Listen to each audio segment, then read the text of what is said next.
on a scale of 1 to 10, how concerned should we be about the Chiefs' offensive line?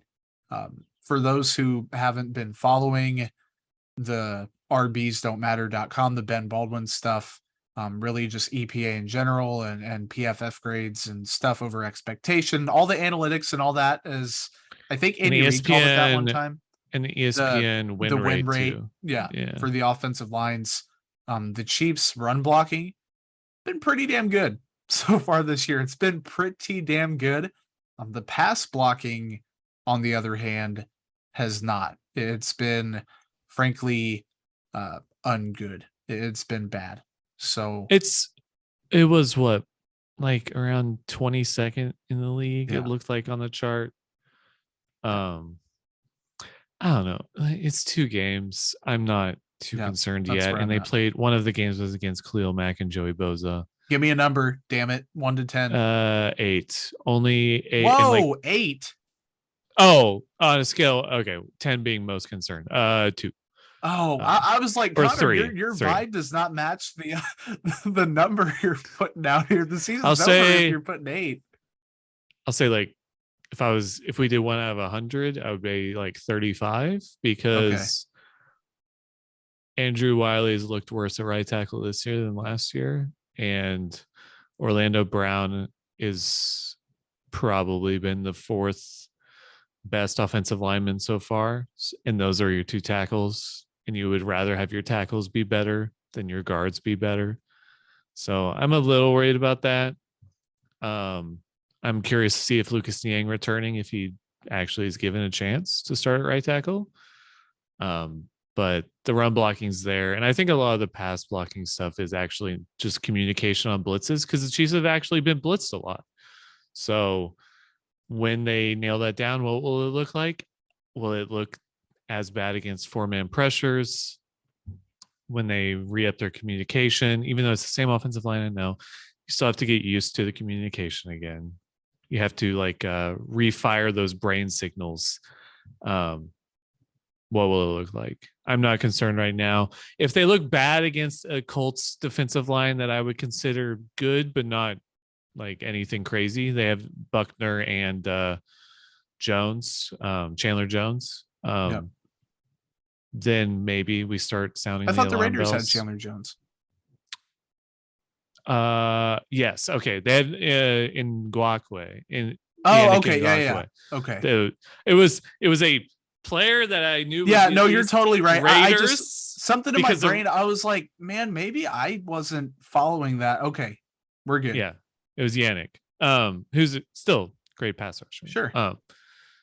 If they struggle, like if it looks, they can give up sacks, guys. Come on, it's fine. But if they struggle, like it was constant pressure in both games, so I get why it looked bad. If they struggle this week again, yeah, I mean, I'm a little bit concerned. Yeah, I think on a scale of 1 to 10, I'm like a 3. I think if that, maybe like 2.5, like you said, Connor. You get the first game excuse. I think really I'm willing to give a lot of teams, especially ones that have won in the past, a little bit of time to get going. So the Cardinals, I know they were banged up. The Chiefs' pass protection should have been better. I'm giving them that excuse. Then they played the Chargers, who not many offensive lines are going to hold up great against Khalil Mack and Joey Bosa. I'm just saying. I think the Chiefs. And they both blitzed a fair bit. Yeah, they did blitz. And the Chiefs' interior of the offensive line also didn't do well against the Chargers at all. I think all things equal in the future, the interior plays better. I think Orlando Brown Jr. gets better as the season goes on. I think Andrew Wiley if he's your 5th best offensive lineman, you're generally okay. The Chiefs' run blocking is going to be good all year, I think. The pass protection should get better. But if your left tackle is just slightly above average against the pass and you're playing elite teams, and your right tackle is slightly below average against the pass, or even just straight up below average, that is a big deal when your outside pieces aren't that great and you're playing great teams every week with good defensive lines. That's going to make your numbers look bad. So and then you have the Patrick Mahomes factor too. Don't get me wrong. He's been better at navigating the pocket. He had a couple nice plays against Los Angeles where he stepped up and through instead of bailing, which was nice to see.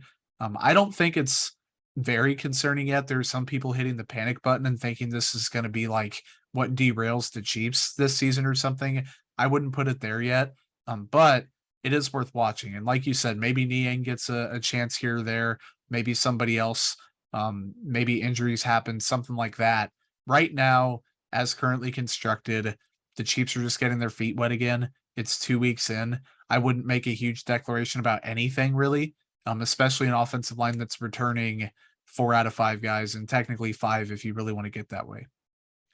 Yeah. And for reference, PFF has Creed Humphrey and Joe Tooney as 2 of their top 5 offensive linemen already. So, I mean, the usual suspects that you expect to be good are still good. It's just, I think there's communication issues. And I think the first game, especially, they did not expect the Cardinals to blitz them that much. Exactly. I think they were expecting teams to come out and play them like they did last year, and they did not. So the communication on blitzes is going to be amplified when you have teams blitzing over half the time in the Cardinals game, where I think the Chargers were around 30%. So it'll look worse because of that. Mahomes will always make a few pressures on his own. I think he's done better this year, though, than he did last year. So far. I think his pocket presence has been fine for the most part. He's always going to play that street ball. But I think it's mostly he's been stepping up and delivering strikes. So I think he's doing fine.